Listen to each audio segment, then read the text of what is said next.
Salam, bonsoir, hello. Welcome to the 28th Rendezvous with Madness Festival. My name is Scott Miller-Berry. I am Managing Director at Workman Arts, presenters of Rendezvous with Madness, and a member of the Film Programming Committee. Welcome to the final live discussion of this year's Rendezvous for the animated documentary, The Unseen.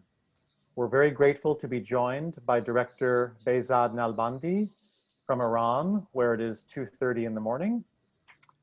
Our moderator and translator tonight is longtime collaborator Afi Marduki of the Intercultural Iranian Canadian Resource Center.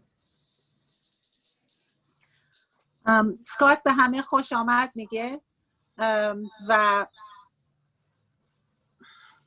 سکات به همه خوش آمد میگه و اعلام میکنه که در آخرین جلسه فیلم هستیم از فستیوال راندوو ویت مدنس. اظهار خوشبختی میکنه که این بار ما تونستیم با کارگردان و تهیه کننده فیلم آنسین یا کاغذپاره ها لایو ملاقات داشته باشیم. آقای بهزاد نلبندی از ایران الان توی این پنل شرکت میکنن.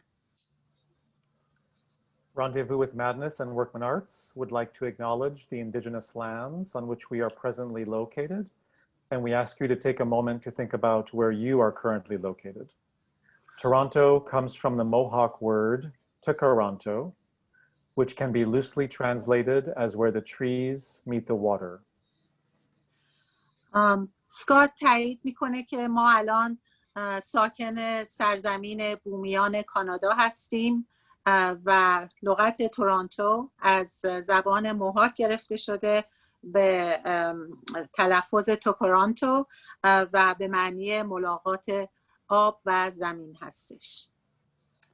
Tkaronto is part of the traditional territories of many nations, the Huron-Wendat, the Haudenosaunee, the Anishinaabe, and the Mississaugas of the Credit. Workman Arts realizes an acknowledgement is just that, an acknowledgement, and this is an ongoing dialogue. We are very grateful to work and live on this land with all people, those indigenous to Turtle Island and those from all over the world. قدردانی میکنه سکات که توکورانتو تا شهر تورنتو متعلق به قبایل متعدد بومیان هستش که ما با اونها این زمین رو الان شریک شدیم و اجازه اقامت روش پیدا کردیم. قدردانی میکنه از اینکه با این قبایل بومی و همینطور از افرادی که از سراسر دنیا اومدن تونستیم توی این شهر سکنا داشته باشیم. Thank you to the audience for joining tonight. We hope that you will ask questions or comments during the discussion. You can type it into the chat box on the upper right-hand side of your screen or in the Zoom chat. Afi will give instructions in Farsi in a moment. It's a reminder if you're watching full screen to please minimize the screen to see the chat box, and you can ask questions in Farsi or English as this discussion is held in both Farsi and English with simultaneous ASL interpretation and live captioning. Thank you to our translators and interpreters. شما اگر سوالی دارین یا نکته‌ای رو می‌خواین برای این پنل مطرح بکنین لطفاً به چت باکس خودتون مراجعه کنین و مینیمایز کنین صفحتون رو که من بتونم سوال‌ها و یا کامنت‌های شما رو ببینم و همینطور ممنون از کسانی که با زبون ASL اینترپرترهای برنامه امشب ما هستن. We also have an active listener joining us virtually. That's Kat. Just going to wave so Kat can wave. If you need to speak with someone tonight about anything at all, anything coming up for you around the discussion or the film or anything, you can contact Kat tonight during and after the panel. I will read out Kat's phone number now, but their phone number and email address is on the Rendezvous with Madness webpage for The Unseen. The phone number is 647-474-2338. We really appreciate making time for difficult discussions, but we respect that you'll know your own limits and seek any support that you might require.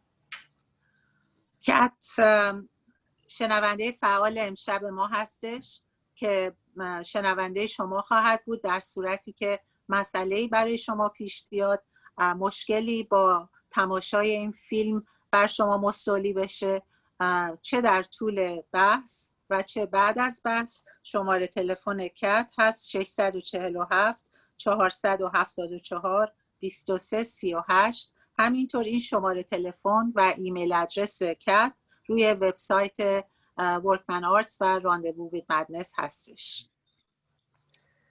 And last but not least, it's very fitting that the 28th Rendezvous with Madness Festival is closing with a long-standing partnership that we're really so proud of with the Intercultural Iranian Canadian Resource Center. On behalf of Rendezvous and Workman Arts and the teams, heartfelt thanks to Afi Mardouki and the I2CRC team and volunteers who make this collaboration happen each year.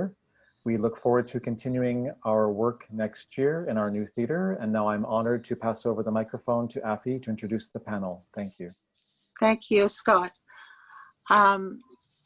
I just need to say a few words in English before I could translate that. I also wanted to extend our gratitude to you, Scott Miller-Berry, for long-lasting partnership and guidance and leadership. Congratulations on the 28th anniversary of the festival. Without your guidance and without your collaboration and your attention to details, we could not have had this long-lasting opportunity. I'm grateful for that, and I'm sure my team is. I also wanted to thank your team for being there for us, for doing problem solving and providing support. Our gratitude goes to Dr. Abbas Azadian, a panelist tonight, psychiatrist. Dr. Azadian is relentless in working with community and also in supporting us as a panelist with his specialty over the years. Arif Mohammadi, who is our local everything cinema in town, and we are grateful for that. Arif brings his expertise. He's a filmmaker in his own right and a documentary filmmaker and a film critic, and he's also been there for a long, long time working with us. A very warm welcome to Behzad Nalbandi. It's the first time we have a director, although we've been showing Iranian films for many years. Wow. The first time, so the novelty is greatly appreciated for you taking time and being with us tonight, and especially considering the time zone difference. We are grateful for that. And just another extension of gratitude to our ASL translators and support staff.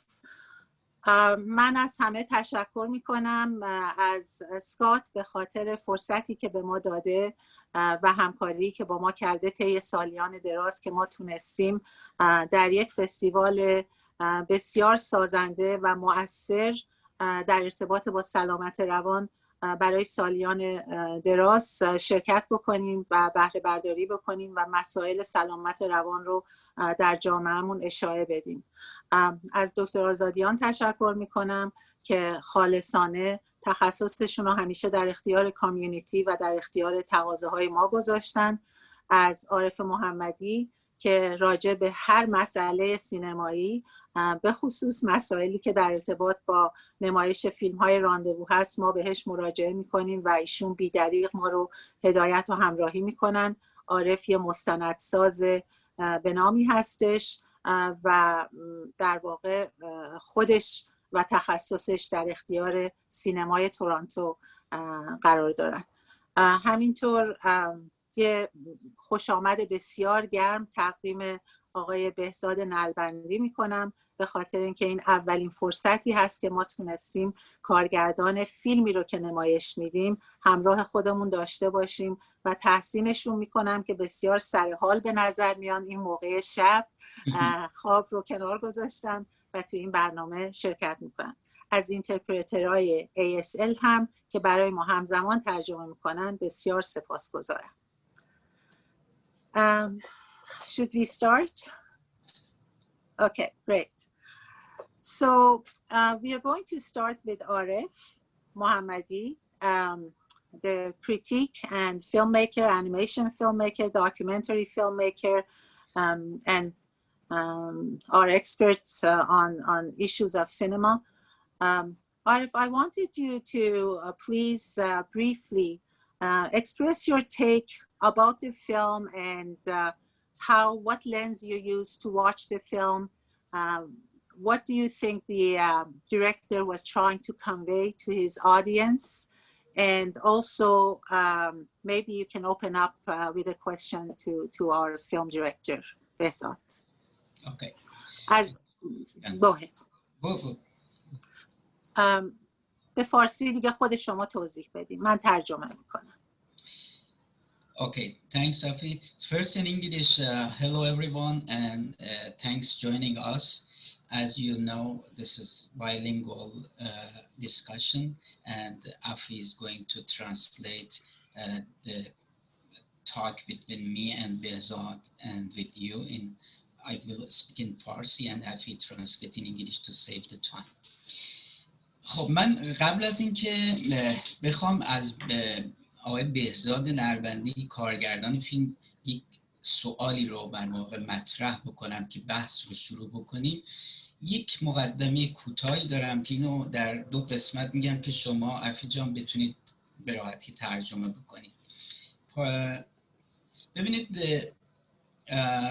هر بیننده‌ای شاید که اهل سینما باشه با خواندن خلاصه داستان یک فیلم یا یک مستند که در مورد فحشا، بیخانمان‌ها، اعتیاد، فقر و این چیزهاست، شاید در وهله اول واکنشش به صورت این باشه که باز هم با یک فیلم یا یک مستند کلیشه‌ای روبروست. این رو ترجمه بکنید لطفاً. At first sight, Arif says he wants to point to two pivotal points. One is that anybody who has some orientation to cinema and watching films, with reading a brief synopsis of any film that speaks about street women, homelessness, and addiction, will summarize that this is a common subject that everybody can express, and there is no novelty in it. من خودم مخالف این نگاه هستم و به نقل قول از یکی از بزرگترین فیلمنامه‌نویسان جهان آقای چزاره زاواتینی، فیلمنامه‌نویس بزرگ ایتالیا، این رو میخوام در واقع اینطوری مطرح بکنم که از ایشون میپرسن که آیا اینقدر که تو در مورد فقر مینویسی برات تکراری نیست و آیا این یک کلیشه نیستش که مرتب راجع به فقر مینویسی؟ آقای زاواتینی این جواب رو میده، میگه فقر همیشه وجود داشته و تا زمانی که وجود داره میشه راجع بهش صحبت کرد. موضوع اینه که یک هنرمند چطور یک موضوعی رو که فکر میکنید تکرار و یا کلیشه هست بتونه با روایت و ساختار متفاوت طوری در واقع اثری رو خلق بکنه که اون برای شما دوباره از یک نگاه دیگه جذابیت داشته باشه. So Arif expresses his view that he disagrees with the repetitiveness of subjects of marginalized communities, including poverty. And he quotes a famous filmmaker, Cesare Zavaratini, and says that Cesare says, when asked, are you not tired? You always write about poverty. Are you not tired of repeating the same matter over and over?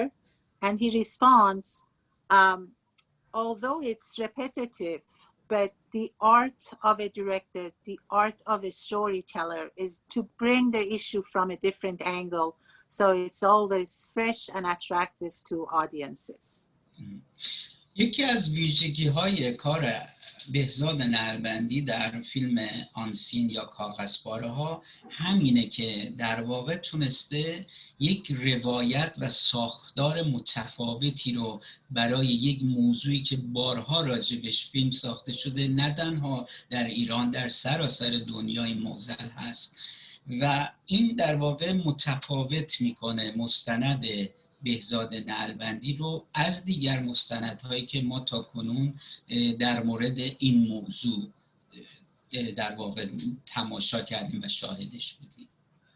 So Arif likens what Behzad Nalbandi has created in his documentary film, that he has specifically included that unique version of poverty and the issue, the social dilemma that he's presenting from an angle that is still very fresh, very unique, and he has spoken with a language that's still attracting the audiences. با این مقدمه من میخوام اولین سوال رو از بهزاد نعلبندی کارگردان فیلم اینطور شروع کنم که چطور شد که این ایده به ذهنت رسید و نحوه شکل‌گیری این ایده رو مختصر برای ما بگی. So the question presented to Behzad is that how did you come up with the idea of creating your film and from the angle and from the lens that you have created it? How did you come up with that idea? منم سلام میکنم به همه دوستانی که صدای من و تصویر منو دارن. حقیقت ماجرا اینه که من اصلا با نیت و قصد ساختن فیلم وارد این مرکز نشدم و اصلا قصد ساختن فیلم مستند در مورد این خانم‌ها رو نداشتم که وارد شدم. میتونیم ترجمه کنیم. بهزاد به همه سلام میکنه و میگه که در این انگلیش. Yes. خیلی انگلیسی رو من I know. Okay. So Behzad is greeting everybody, and he says that in reality he never intended to go to this institution and make a documentary about the residents of that institution. حقیقت ماجرا اینه که من یه فیلم داستانی ساخته بودم، یه فیلم سینمایی ساخته بودم و یه دوستی که توی فیلم هم صداش هست به عنوان مشاور اون مرکز هست، همش به من اصرار میکرد که بیا این مرکز رو ببین، شاید تونستی کاری برای این مرکز انجام بدی. So he had previously made a film with similar topic, but he had no intention of making a documentary about this organization, this institution.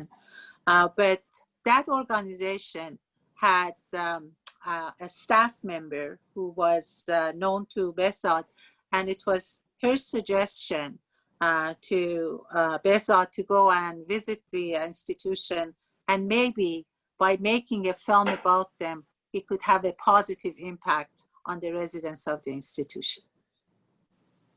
حقیقت ماجرا اینه که از این نوع سینمای مستندی که تلخ و گزنده و این مدل فیلم ها تو ایران سالانه 1000 تا ساخته میشه و من هیچ رغبتی برای ساختن فیلم رئال، اصلا با فیلم دوربین نمیخواستم وارد اون مرکز بشم. Like this documentary, there are thousands of documentaries made in Iran through cinematic lenses, but he never had the intention of making another one to add to the roster.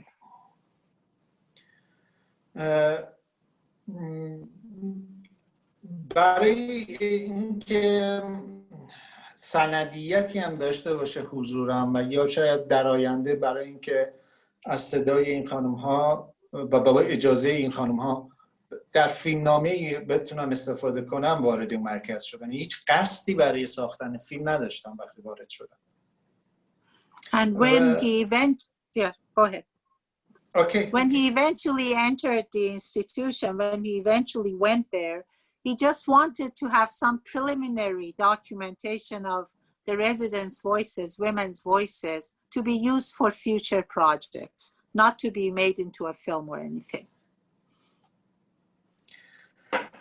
وقتی از اون مرکز اومدم بیرون انقدر حالم بد بود که اصلا آخرین چیزی که فکر میکردم ساختن فیلم در این مرکز بود، در مورد این مرکز بود.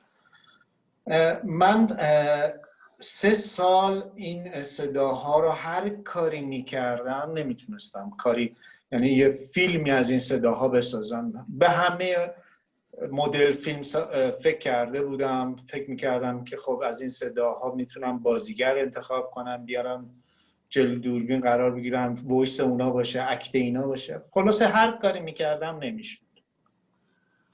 So for 3 years, Behzad had been coming and going to the institution, and he was so taken and so impacted and disturbed by what he was hearing that he couldn't convert what he had taped into anything different, and he contemplated different methodologies. Maybe he could have a voiceover, or he could have actors to replay the scenes, but he couldn't land on anything that would satisfy him.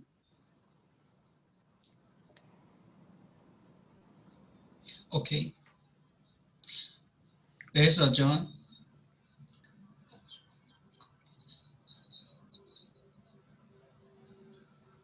Okay. So maybe we can have a question posed to Dr. Azadian. Yes. At this point, it seems like Zoom has a little bit of glitch with Behzad. We'll wait for that. Dr. Azadian, from your professional background and lens, what are some of the pivotal points that you see in this film that needs to attract the audience and leave some impact and impression on them? What are those points? Sure, Afi. First, I want to thank you for inviting me again to be on a panel at Rendezvous with Madness. Thank you for that. I also wanted to thank Mr. Nalbandi for such a wonderful movie. Unfortunately, he lost the connection, but I still want to thank him for making such an effective work in a very difficult environment. People who have lived in that country, they know how difficult it is to address issue of poverty, issue of economic differences, especially when the subject is women. So I want to commend him for that. Now, he has really raised several important issues, and every one of them could be subject for one of discussion at the least. Homelessness obviously is a major issue in the movie. We have the issue of drug addiction as another major issue in this movie. We have the issue of trauma and rape. Almost all women who were interviewed were traumatized, raped, and most of them not only once, many times. We see the issue of injustice and discrimination, especially against women. So discrimination, as you notice at the beginning of the movie, men after city of Tehran doesn't need to keep homeless people. They let men out, but they keep women and take away their liberty. But also the issue of social injustice in the country, the issue of poverty is a major issue in this movie. And obviously issue of mental illness could be secondary to the use of drugs, but also secondary to the harsh life these women had. So many issues are raised in this movie, and any of them could be the subject of a long discussion. دکتر آزادیان قدردانی میکنن که مجددا دعوت شدن به راندوو ویت مدنس و همینطور قدردانی خیلی صمیمانه ای از آقای نلبندی میکنن به خاطر فیلم بسیار مؤثر و قوی که ساختن و مسائلی که توی این فیلم مطرح شده از جمله مسائل بیخانمانی، اعتیاد، تجاوز جنسی، تراما و بی‌عدالتی‌های متعدد و همینطور بی‌عدالتی در ارتباط با جنسیت، به طوری که وقتی در تهران قراره که یه برنامه اجرا بشه تمام این صحنه‌سازی‌ها و این پاک کردن خیابون‌ها شروع میشه و این افرادی رو که بی خانمان هستن و معتاد هستن و زنان خیابانی هستن اینا رو جمع میکنن و زندانیشون میکنن، ولی حتی در این برخورد بین زن و مرد تفاوت هستش. مردها رو آزاد میکنن و زنها زندانی سیستم باقی میمونن. و همینطور مسئله دیگه که توی این فیلم عنوان شده مسئله بیماری‌های روانی هستش که ممکنه از تراماهای متعددی که به این افراد وارد میشه نشأت گرفته شده باشه و یا به خاطر تجارب مختلف زندگیشون. هر کدوم از این موضوعها میتونه قابل بحث برای طولانی مدت باشه. خیلی ممنون دکتر آزادیان. عارف شما سوال پیرو سوال قبلیتون سوالی دارین که با بهزاد مطرح کنید؟ الان بهزاد جان وصل شدن، من میخوام ببینم که آیا صحبتاشون تموم شد یا اگر تموم نشده تموم بکنن بعد من سوال کنم. Okay. Behzad, have you finished your questions or your answers, or would you like to contribute more?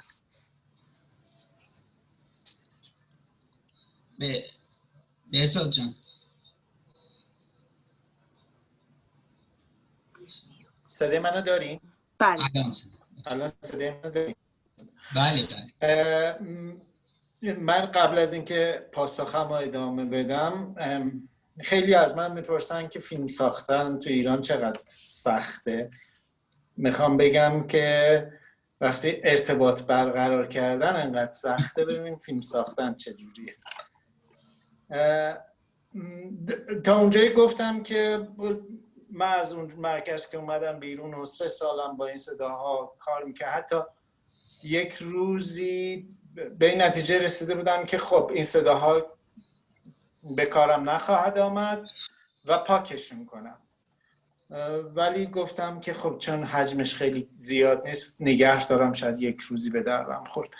اتفاقی که برای من افتاد این بود که یک روز تلخ‌ترین روز زندگیم بود و حتی به این نتیجه رسیده بودم که شغلم رو تغییر بدم و نمیتونم کار کنم تو ایران، نمیتونم کار کنم، یا باید شغلم رو تغییر بدم یا باید یه کاری بکنم که هیچ مجوزی نخواد، هیچ سرمایه‌ای رو نخواد.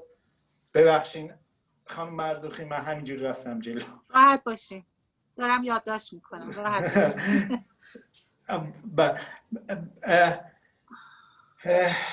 و به این نتیجه رسیدم که خب چی کار میتونم بکنم که نه پول بخوام، نه مجوز بخوام، نه کسی به عنوان عوامل بیارم سر فیلم. این نقطه شروع این فیلم بود. So after 3 years of back and forth and not landing on anything concrete, Behzad decided to throw in the towel because he didn't know what to do with all these recordings, but he was not sure whether he wanted to clear them or just deposit them somewhere in a corner, because he was going through some career hardship. He wanted to think whether he wants to continue as a filmmaker, animation maker, or documentary maker, or just explore some other employment options. And that was the point that he decided those back and forth thinking was the beginning of the point that he decided maybe he does want to do something with the recordings and he wants to pursue them.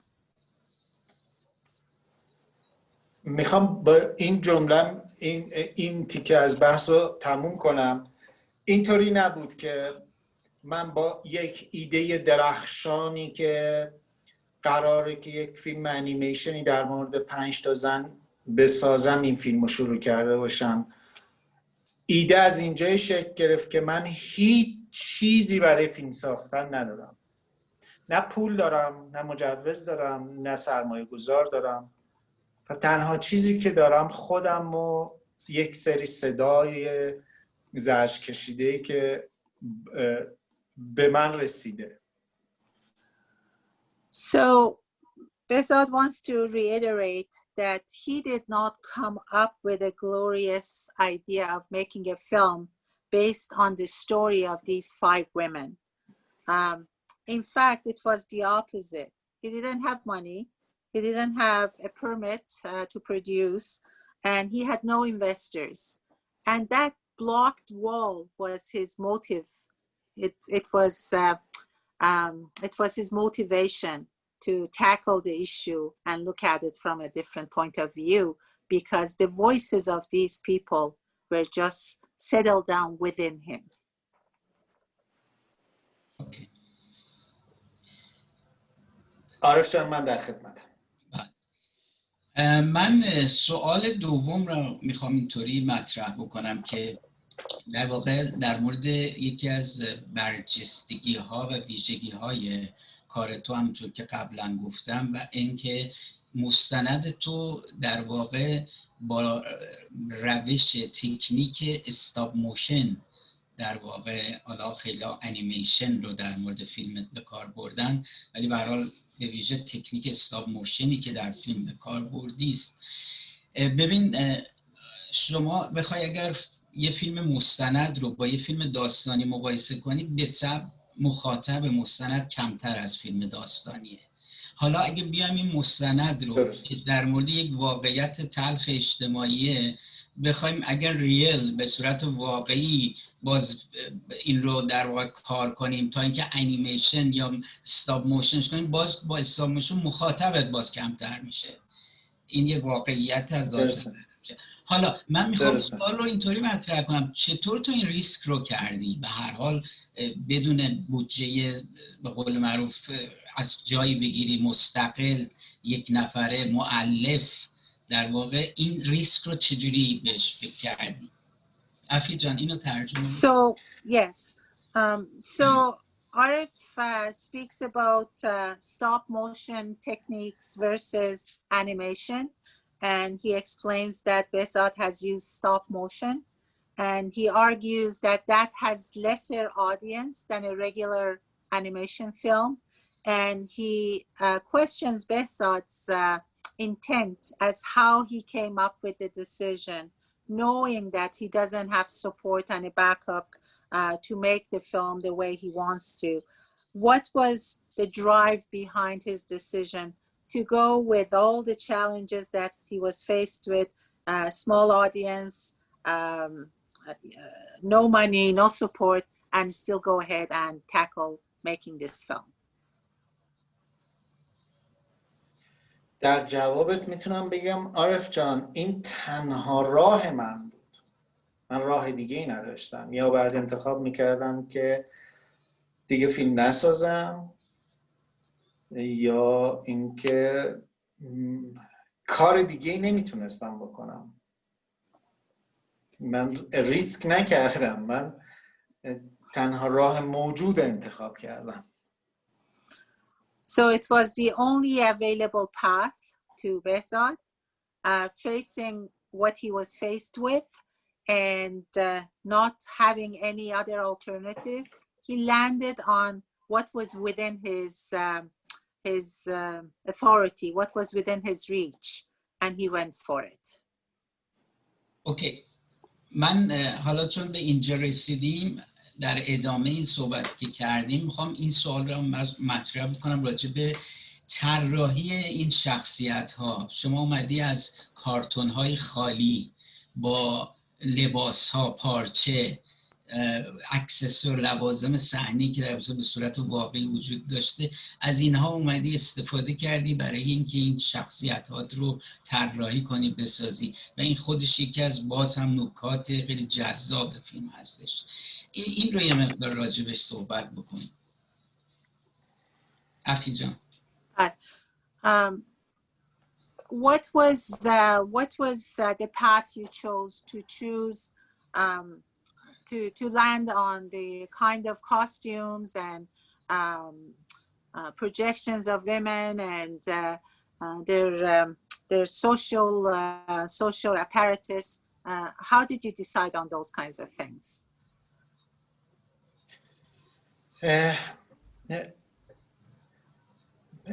یه جایی هست توی زندگی آدم که مهمترین تصمیم زندگیشو میگیره.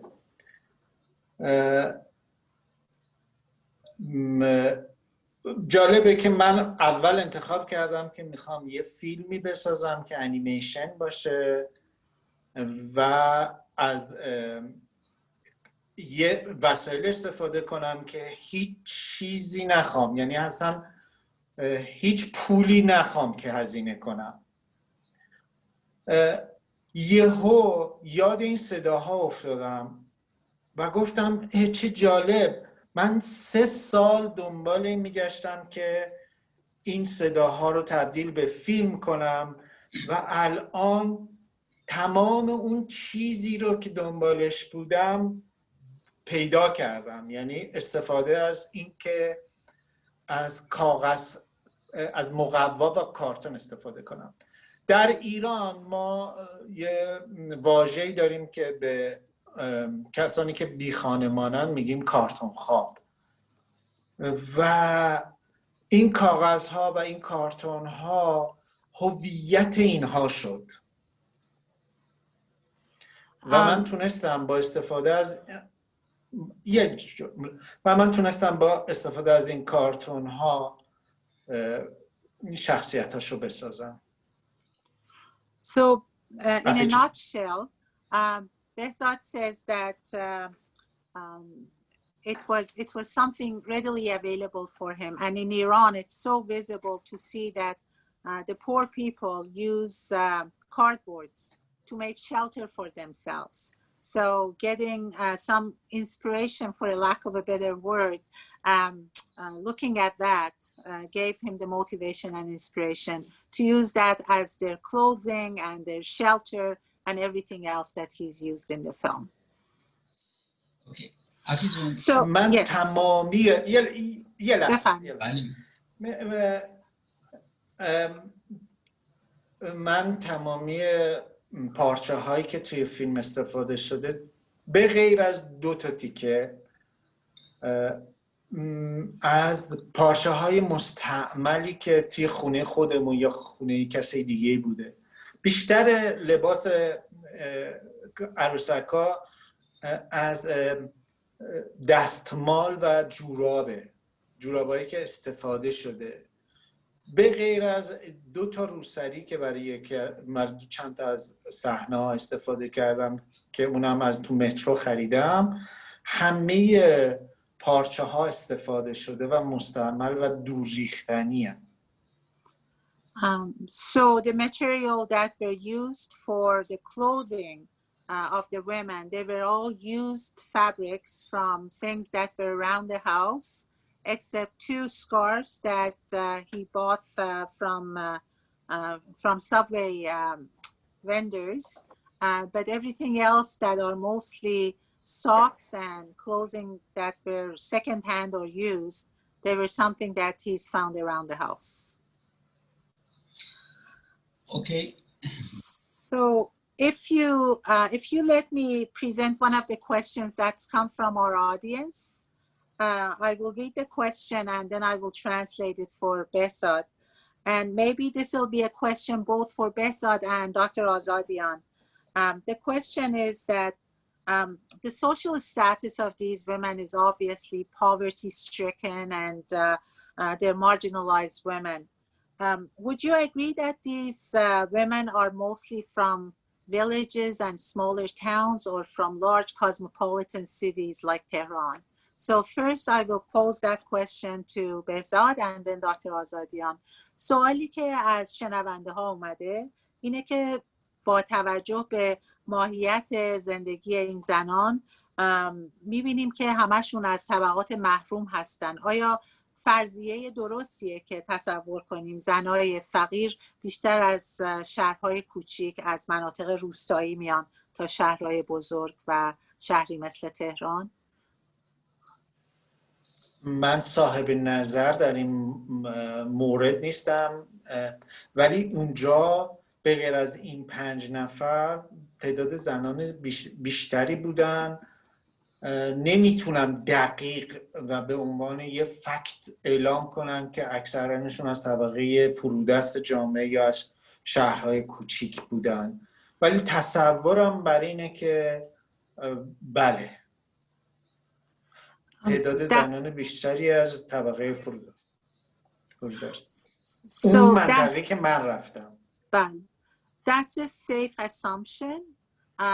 Behzad has a disclaimer to say that he only closely worked with 5 women, but it's a safe assumption to assume that majority of women who were in that institution, residents of that institution, were from smaller cities and were poor people. Dr. Azadian. Yes, thank you, Afi. The women shown in the work, they are clear from the history they provided that they are coming from lower status class in terms of poverty. So that is like the 5 people shown in the movie. It's very hard to say about Iran because it's very hard to study things. If making a movie is hard, you can also imagine how hard it is to study and publish those studies. From studies in other countries, including Canada, we can say that most people who are homeless are coming from lower social classes. So poverty is very common in these people. And we are talking about high numbers. Say in Canada, every single night we have about 35,000 people who are homeless, and over a year we have more than 500,000 people who are homeless. And in the States, usually the numbers are 10 times higher. Younger people are more at risk of being homeless. And again, I'm talking about Canada.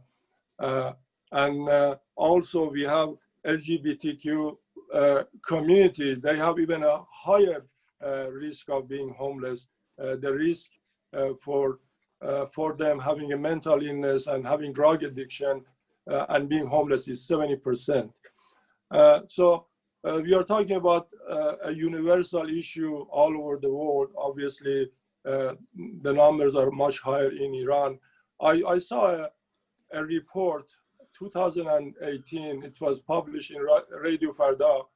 And in that article, I don't know how reliable that article is though, they were talking about 30 million people living in poverty and being homeless in Iran. So these are the kind of numbers and in terms of a scope of problems we are dealing with in Iran in particular, but all over the world, even in a wealthy country like Canada and the United States of America.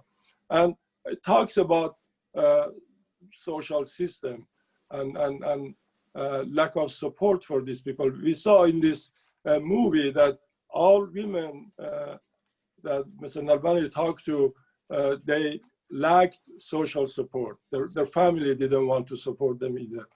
And I mean, to be honest, I'm dealing with these issues on a daily basis in my practice.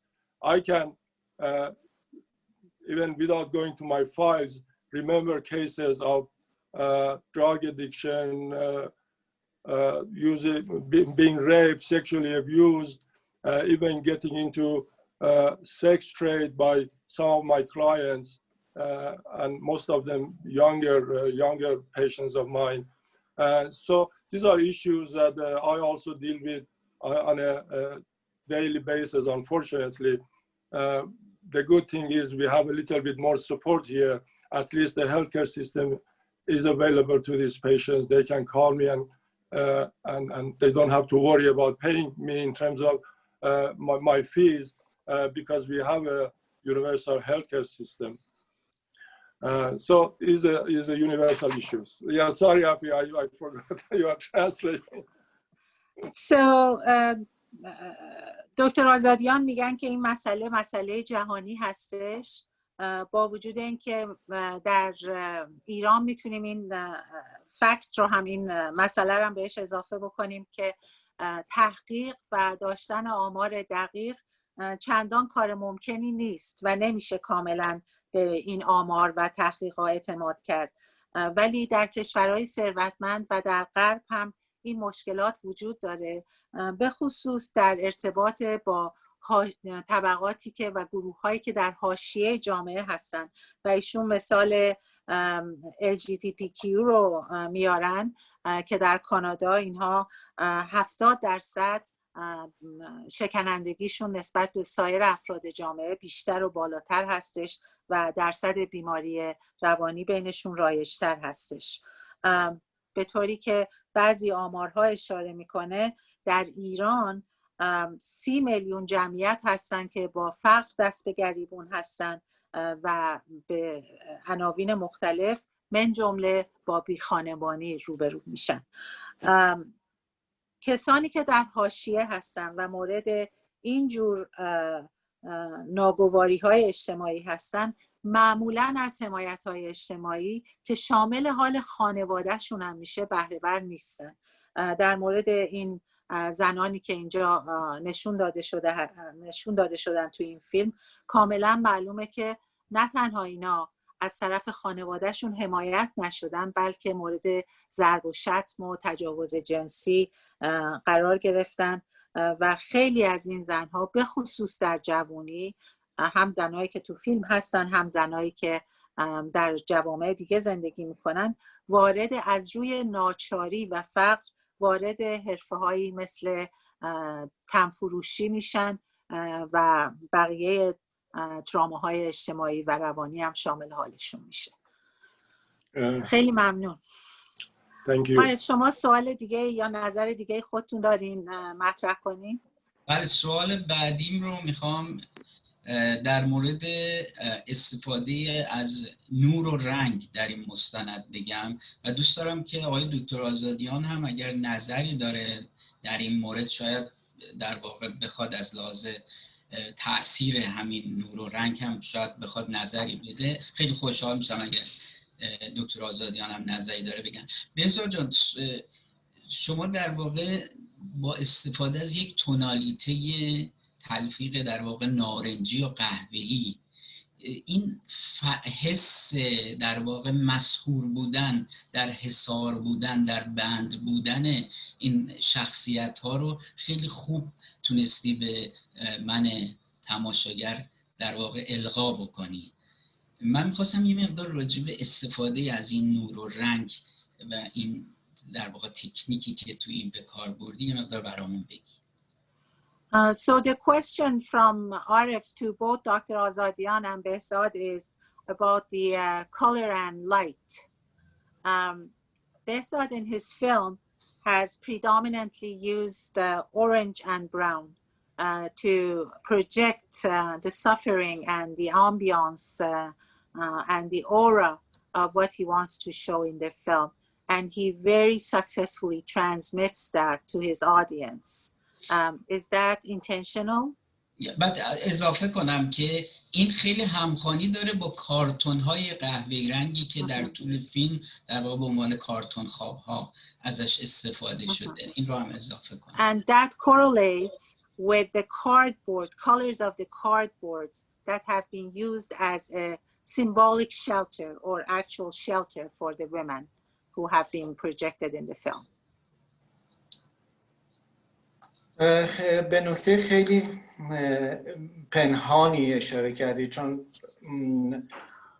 کمتر بهش توجه شده توی جاهای مختلف. من میخوام بگم قبل از این که من فیلمساز باشم گرافیستم، یعنی حتی قبل از اینکه گرافیست باشم من کاری نقاشی و تصویرسازی میکنم. وقتی ساخت فیلم شروع شد من هم به کادر بندی ها و هم طراحی نور و رنگ غالب بر تصویر خیلی داشتم فکر میکردم. خب رنگ خود کارتون خود این تداعی رو داشت که ما رو میبره به سمت قهوه‌ای، ولی من نمیخواستم فیلم کاملا ناامید باشه. یعنی من نمیخواستم یه تصویر سیاه مخوف بدرنگ باشه. افی جان.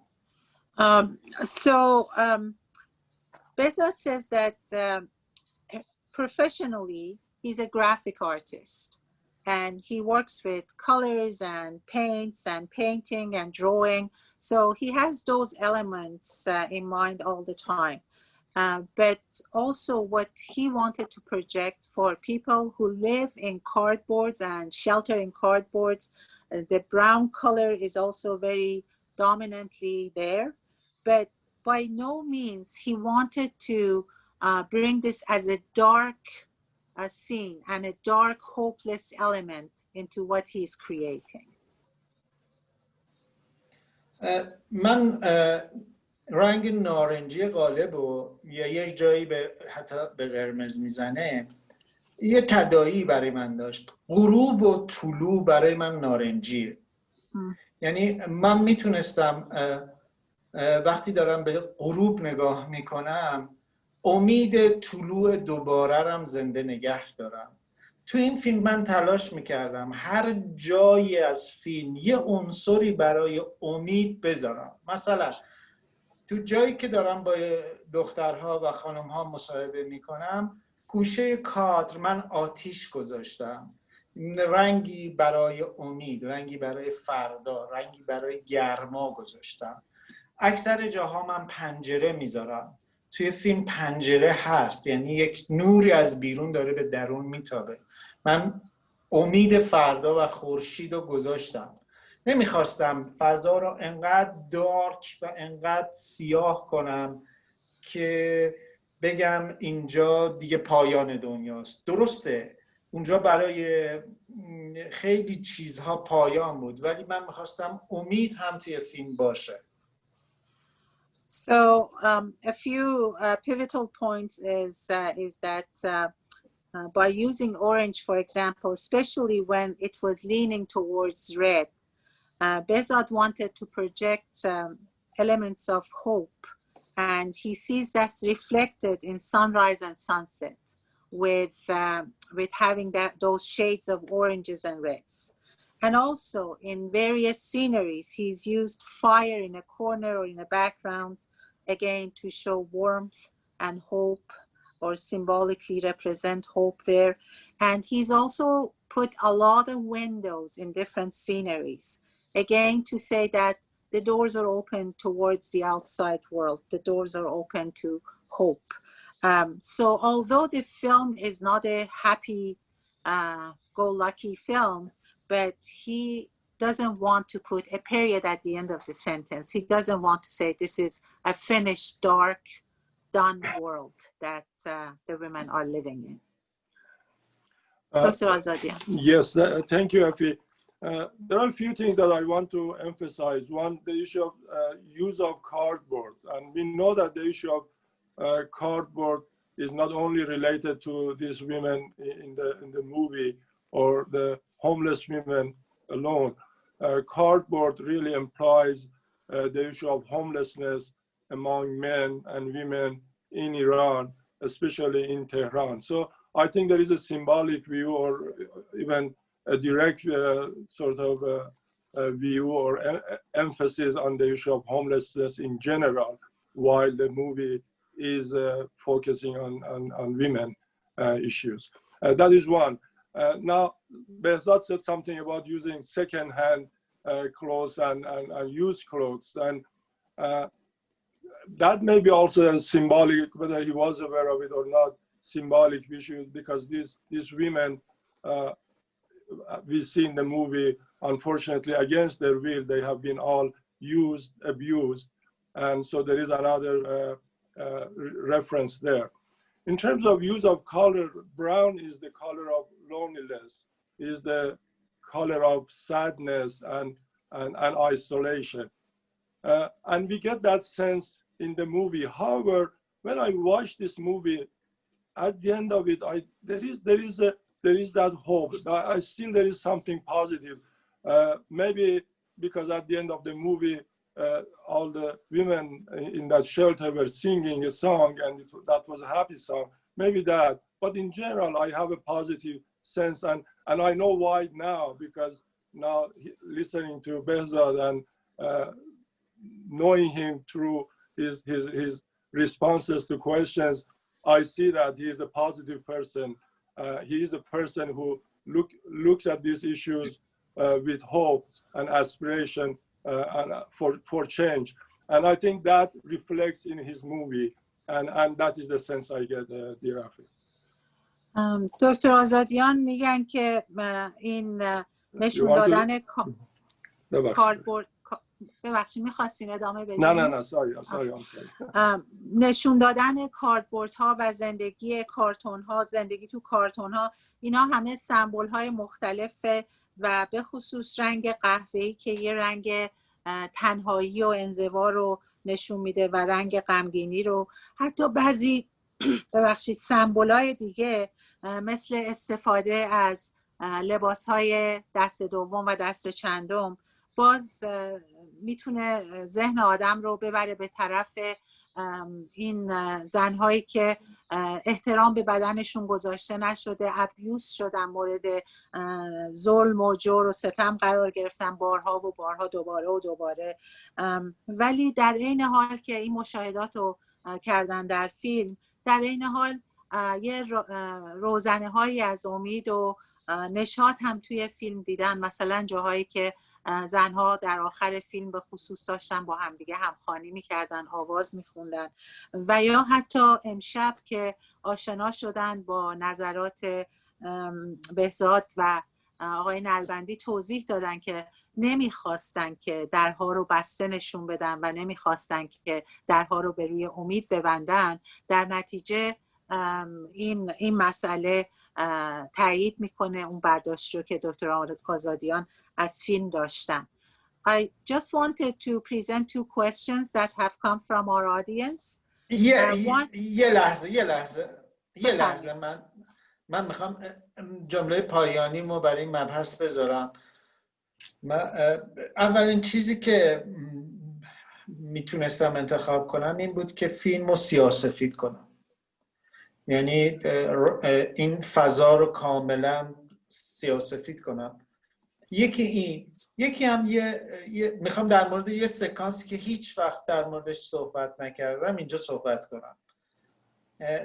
وقتی فیلم میخواد سکانس پایانیه و میخواد پایان بگیره، در مورد همه اون خانوم ها توی فیلم نیست، ولی اونها در مورد آرزوهاشون برای من گفته بودن. من توی فیلمم تنها کاری که میتونستم برای این خانوما بکنم اینه که آرزوهاشون رو برآورده کنم. یکی از خانوما آرزو داشت که در یک کنسرتی شرکت کنه، یکی دوست داشت برای پدرش شام یه غذایی درست کنه، یکی دوست داشت معلم بشه، یکی دوست داشت نوه‌دار بشه و نوه‌ش رو بغل کنه، یکی هم دوست داشت که شیشه بکشه، ولی من نمیتونستم کشیدن شیشه رو براش مستجاب کنم، گذاشتم شیشه ها رو پاک کنه. من کاری که میتونستم تو این فیلم برای اونا انجام بدم این بود که آرزوهاشون رو توی فیلمم برآورده کنم. So the sequence that the film lands on, the ending sequence, Behzad wants to emphasize that women had spoken to him in length about their wishes. He had asked them the question and they had talked about their wishes. For example, one woman wanted to go to a concert. The other one wanted to be a teacher. Another one wanted to have a grandchild and hug the grandchild. The other one wanted to cook a meal for her father. And another woman wanted to smoke crack. Behzad had committed to himself or to the film that he would let them fulfill those wishes, but not in reality in the film. So he tried to reflect that, but for the one who had the wish to smoke crack, he couldn't. So crack in Farsi is translates to glass. So Behzad allowed the woman who had the wish to smoke crack to clean the glass, the window glass. So symbolically and metaphorically, this was a commitment he made and he fulfilled. Two questions that have come. One is that the music that you have selected, Behzad, is so appropriate and it elevates the essence of the feelings you want to transmit. Did you have specialized people to help you select those musics? Were they coincidentally selected? Do you have background in music? How was the music that you chose are correlating so powerful with the subject matter? فارسی. So میخوان سوال این هستش که موسیقی که شما انتخاب کردین بسیار موسیقی قوی و مناسبی هستش با موضوع فیلم. آیا شما سابقه موزیسیانی دارین یا چه جور راهنمایی و مشاورتی گرفتین که موسیقی و موضوع فیلم انقدر هماهنگ و همراه هستن؟ من میتونم از اینو از تماشاگر رو سوال کردم؟ بله. میتونم ازشون بپرسم که ایشون موزیسینن؟ متاسفانه فکر کنم من این امکانو نداشته باشم. نه بله. چون رفت آمد میشه برای امکانو ندارم. آره.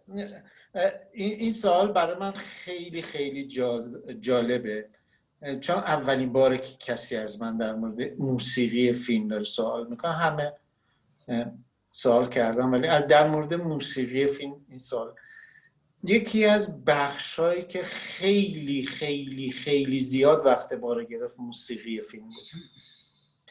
برای اینکه من ایدم این بود که چون این افراد توی خیابون دارن زندگی میکنن، اصواتی که دارن اینو در کل روز میشنون نباید ملودیک باشه، همیشه صداهای غیر ملودیک میشنون. ترجمه کن.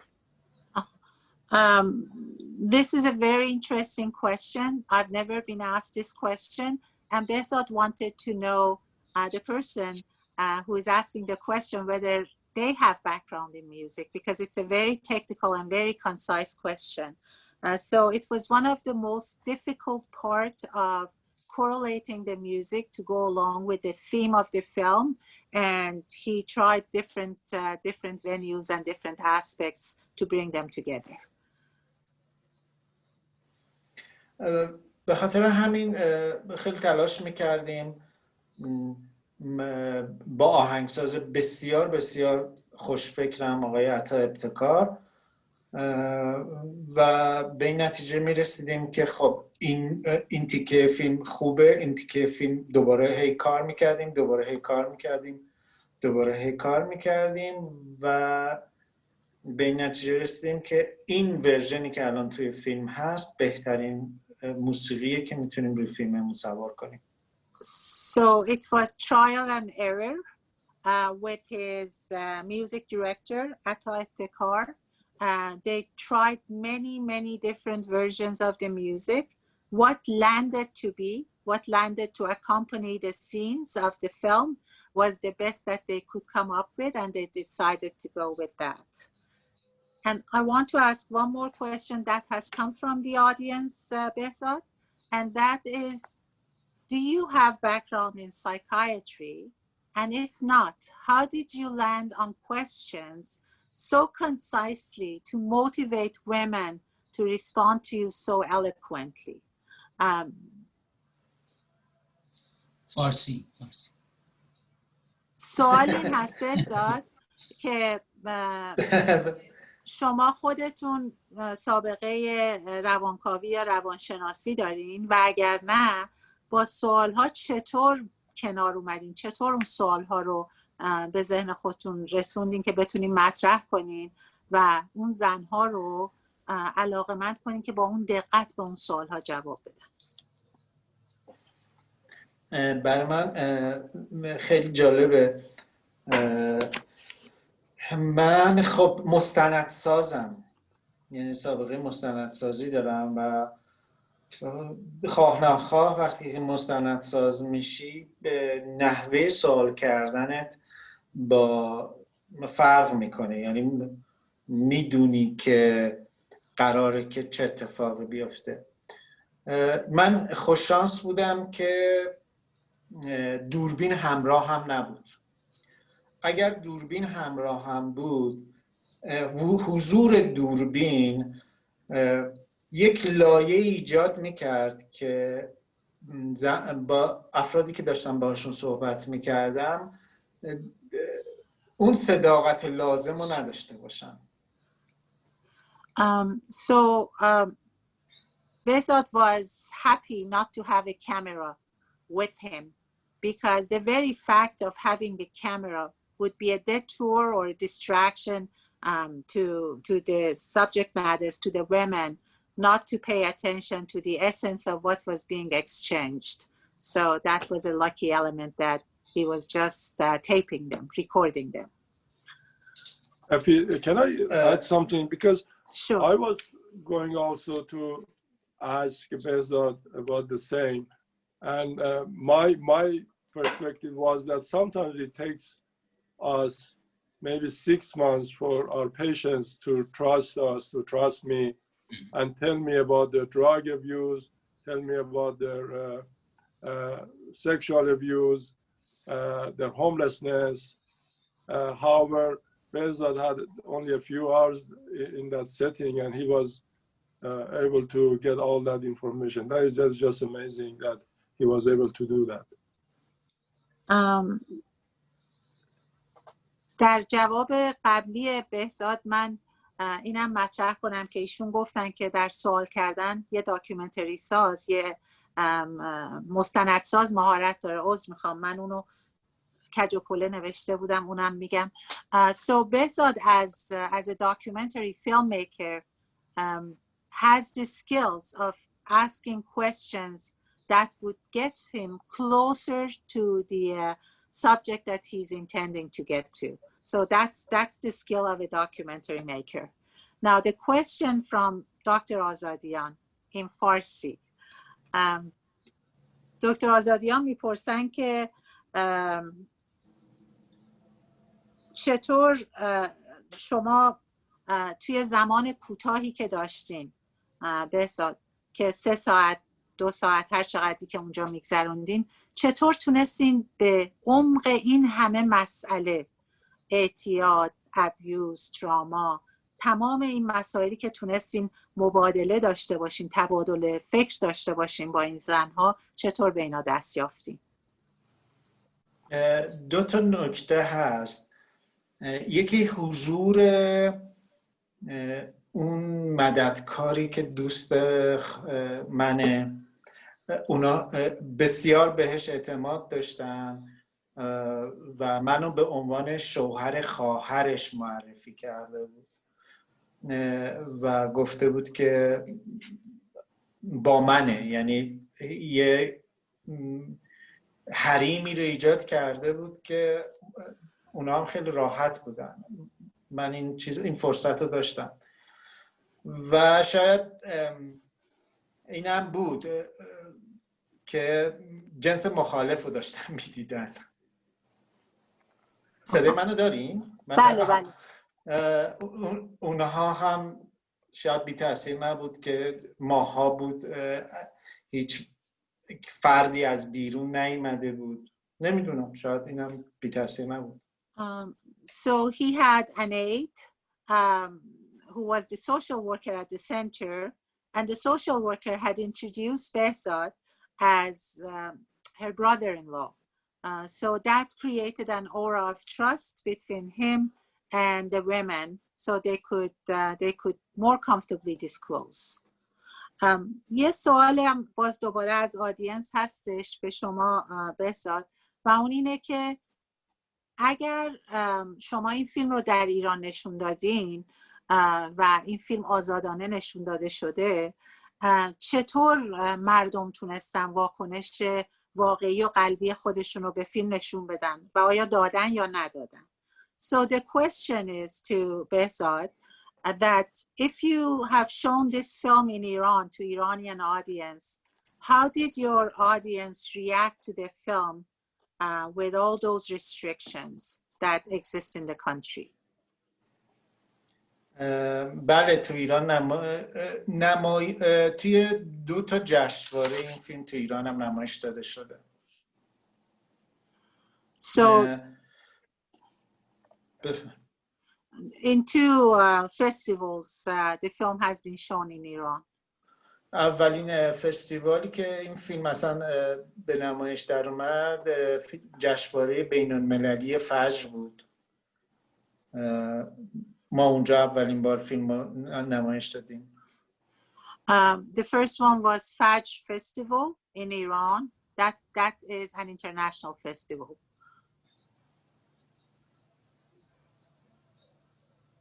و با آدینس رفت آمد داشتیم؟ با آدینس برخوردی بود؟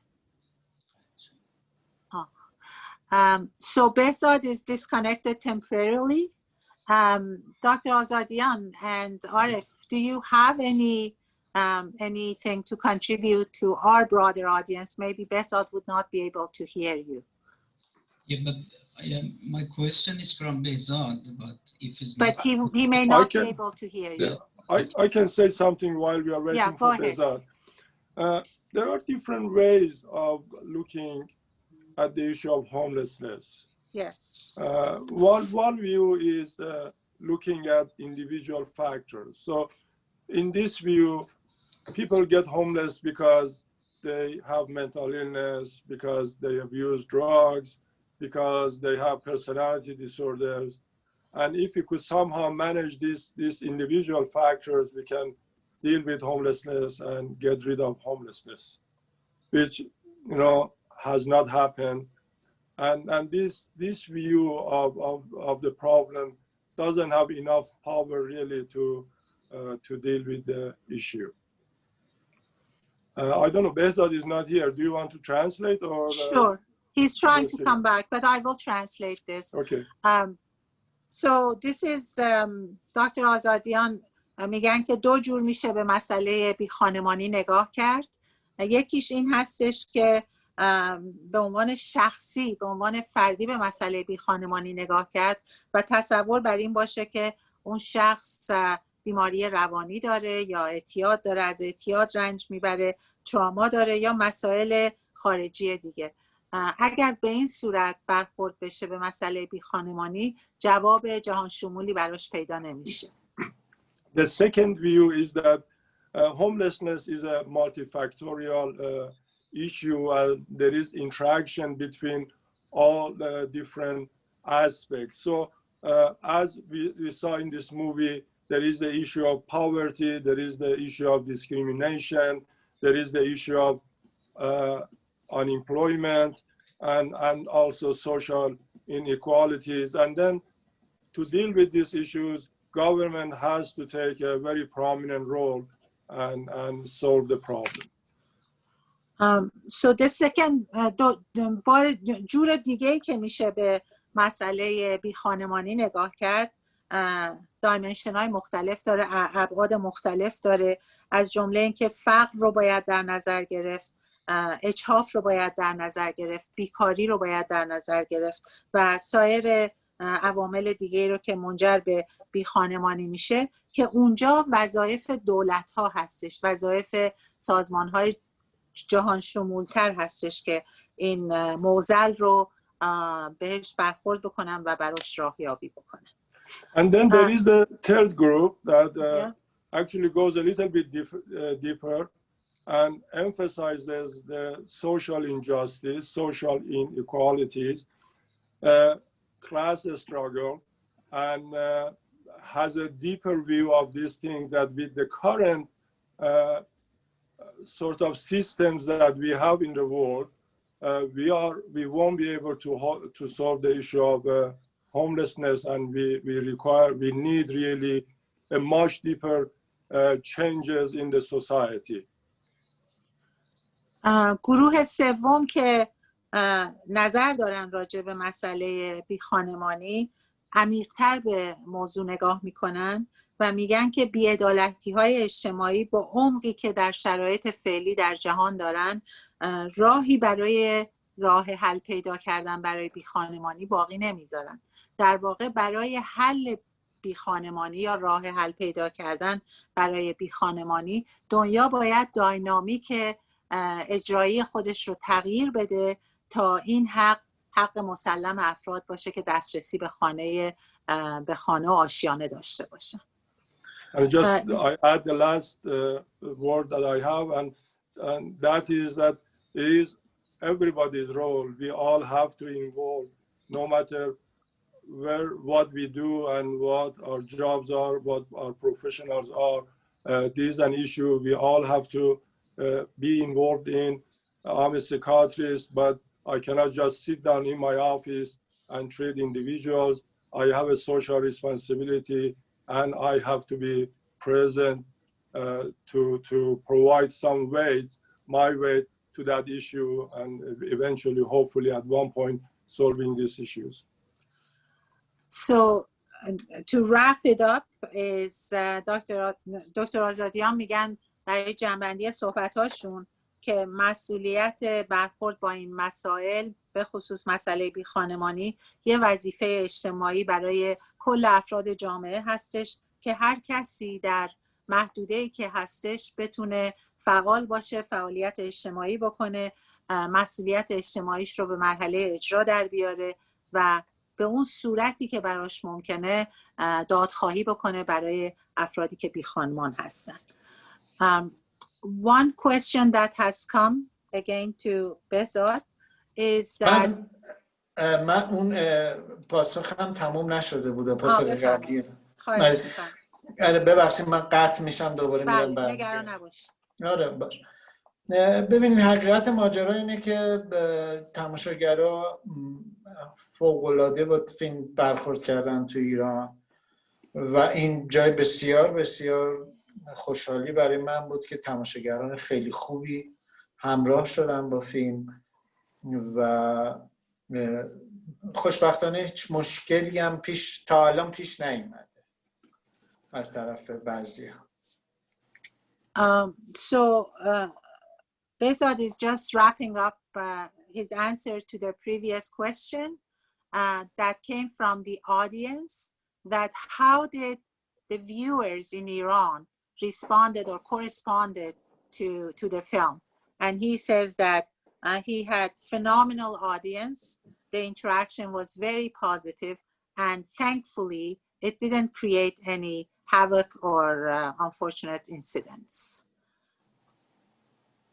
سوال بعدیشون چی بود؟ سوالی که از آدینس اومده این هستش که با صحبت‌هایی که میشنویم در مورد تحصیلات خانوم‌ها توی ایران، آیا این تحصیلات به شهرهای کوچکتر یا فضاهای کوچکتر نرفته و یا اگر رفته به نظر میاد که زنایی که توی این سازمان بودن، توی این مؤسسه بودن، زیاد آدمای تحصیل کرده‌ای نبودن. این داینامیک و این دوگانگی رو شما چطور می‌بینید؟ اجازه بدین ترجمه کنم. A question from audience is that we hear that education amongst women is very spread and extended. So how is that taken into consideration for this group of people that they seem to be mostly uneducated? Is that because they were from smaller cities, smaller towns, or what are the factors in that? How do you see those factors? والا من خیلی دقیق نمیتونم روی این مسائل نظر بدم، چون تحقیق اونجوری نکردم که ببینم چند نفرشون دارم فکر میکنم که خب اکثرانشون که سواد خیلی کمی داشتن، ولی من دعوت میکنم که یک جور دیگه هم میتونیم به این قضیه نگاه کنیم. میتونم به ضرس قاطع بگم هر 5 نفرشون قربانی مرد سالاری جامعه و خانوادهشون بودن. So Behzad's response to the question is that he doesn't have a personal research on the question that was presented about the education of the urban centers versus smaller places. But what he can say and he's observed is the patriarchal dynamics that's very predominantly displayed in the society, as these women were mostly victims of the male in their own communities.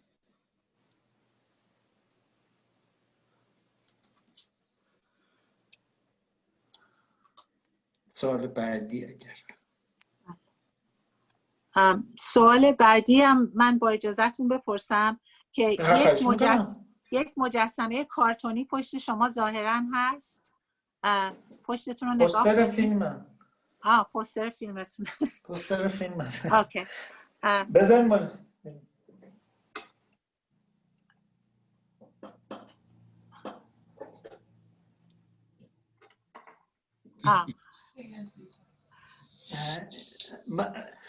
این اتاقی که الان هستم دقیقاً همون اتاقیه که تو فیلم بود. و دقیقاً پشت همون کامپیوتری هم که توی فیلمم ساختمش و عروسکام هم اینجا هستن و با من دارن زندگی میکنن. So the setting that Behzad is in now, the room that he is in, is the room that he has set for the length of making the film, and some of the elements that he's used in the film are here, including the poster behind him. That's the poster of the film, and some of the dolls that he's used in the film. That he sampled one of them. Afi, can I say something about the previous question? Sure. About the issue of level of education. The official data is that about 35% of all students drop out of school before having high school diploma, and only 8 to 10% of all the graduates from high school, people with diploma, go to university. So that may give a sense. Again, is from official news agencies. I don't know how reliable they are or they are not. So the question about education, you're adding to the response is that که 8 تا 10% بعد از برنامه من یه قرار ملاقات از دکتر آزادیان در مورد کارکرد مغزم میگیرم. 8 تا 10% فارغ التحصیلای دبیرستان وارد دانشگاه میشن و این خودش شاید یه نموداری باشه از اون سوالی که در مورد تحصیلات افراد شده بود. و 35% از کسانی که یعنی 35% از افراد هم فارغ التحصیل نمیشن اصلا. قبل از اینکه دیپلم بگیرن درس رو ول میکنن. و 35% of people who are enrolled in high school never graduate. So that's the other element to show the dichotomy of this formula. So we are going to end at 8:30 and we're almost at 8:30. And I wanted to know if there are any pending questions that our panelists have, or any closing remarks that anybody would like to share. آیا وقت هست یک سوال بکنیم یا تموم شد؟ یه سوال کوتاه اگه بکنین 8:30 الان و وقت زوم ما ممکنه که خود به خود قطع بشه. تا 8:30 بوده. پس میخواید به شما بس چیزش کنید دیگه. بله. وقت باشه که تمومش بکنید. بله. So we are at 8:30. This has been an incredibly fruitful experience for me personally, and I'm sure for our audience. Once again, we thank everybody from the bottom of our heart on behalf of Rendezvous with Madness, Workman Arts, I2CRC. We extend our gratitude again to Behzad Nalbandi, wishing him many, many more successes in his endeavors and in his career. We welcome you to come to our town, and we will treat you with highest respect and dignity once you make it to Toronto. And we will have a platform for you to show any of your film that you wish to show. Excuse me. So من از همه تشکر میکنم به خاطر زمانی که گذاشتن. تجربه بسیار مؤثر و مفیدی بود برای ما، برای ورکمن آرتس، برای راندوو ویت مدنس، همینطور برای I2CRC. از آقای نلبندی دعوت میکنم که اگر گذارشون به تورنتو، به آمریکای شمالی بیفته، تورنتو رو فراموش نکنن. ما اینجا مهمان نوازهای خوبی براتون خواهیم بود و با کمال میل نمایشگر فیلماتون هم خواهیم بود. خیلی ممنونم. Scott, is there anything you would like to add? Thank you, Afi. I would just love to thank the panelists, Dr. Azadian, Araf Mohammadi, our director, Behzad Nalbandi, and Afi Marduki. How many people can moderate and translate at the same time? I think you're the only one in the world. So thank you all for your time, for your insights. On behalf of Rendezvous with Madness, we'd like to thank the audience. We want to apologize. We weren't able to get to all of the questions. There were so many questions tonight, which is wonderful, but we just ran out of time, unfortunately.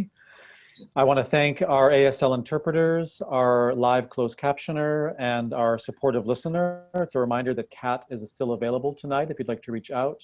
The information is on the webpage for The Unseen. We'd like to thank Behzad Nalbandi for the film. On behalf of the Film Programming Committee, and also the distributor of the film, Iranian Independence. And I'd love to quickly thank our projectionist and pilot this year, Alexi Manis, and the Film Programming Committee, and all of the staff at Rendezvous and Workman Arts. And last but not least, we will be sending the audience a link to an audience survey, and we hope that you'll fill it out and give us your honest feedback. And we hope to see you again at future events and next year's rendezvous. اسکات از همه تشکر کرد و شما می‌خواستین چیزی بگین؟ آره من میخوام من به عنوان حسن ختام جلسمون میخوام به تمام کسایی که صدای ما رو میشنون و احتمالاً یا مشتاقن یا شاید توشون فیلمسازم باشه، میخوام بگم من هم توی فیلم بودم و من با این فیلم تراپی کردم خودم.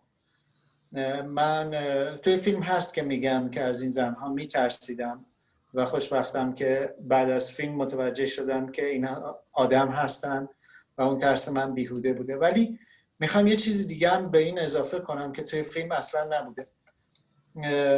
توی زندگی ما روزهای خیلی سخت حتما داریم و یه روزایی هست خیلی خیلی خیلی سخته و من اون روز سخت برای من شروع این فیلم بود. میخوام بهتون بگم که با دل قرص و با ایمان به خودتون میتونین اون روز سخت رو به یه روز شیرین تبدیل کنین اگر به راهتون ایمان داشته باشین. و من خیلی خوشحالم که این روز سخت رو تبدیل کردم به این شب شیرین که در کنار شما بودم، هم صحبت شما بودم و تونستم تجربه‌مو به شما انتقال بدم. ممنون. Behzad says that he wants to just wrap up this experience by saying to everybody who watched the film, who probably is a filmmaker or is in another profession, that in everybody's life there are moments, difficult moments, that people think that they have reached their ceiling. But with determination and belief in one's own power and autonomy, those hard days and those hard moments can change into new beginnings and bright paths. He was afraid at some point from these women, and during the film and experiencing the experiences he had with them, sharing those experiences, he realized that they are people like anyone else, like him and anyone else, and he overcame his fears, and he looks at them differently, and he wants this to be a lesson or a learning for everybody else. And I just add half a sentence to say, thank you for keeping the issues of mental health alive through your lens and through your beautiful work. And we commit that we are on your side in that. Thank you very much.